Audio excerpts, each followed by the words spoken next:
Miks mesilased sumisevad?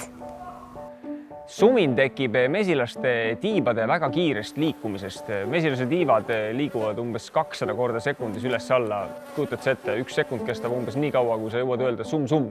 Selle aja jooksul on mesilased oma tiibu juba 200 korda üles-alla liigutanud.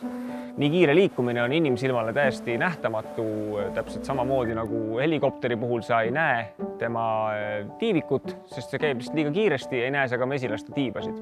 Soojal suvepäeval on aga selline kiire tiibade liigutamine äärmiselt tõhus, sest et kui tarus läheb liiga palavaks ja niiskeks, siis taru lennulaual istuvad mesilased, pepud püsti ja liigutavad oma tiibu hästi kiiresti, et saaks tarust seest kuuma õhu välja ja õuest värske õhu sisse.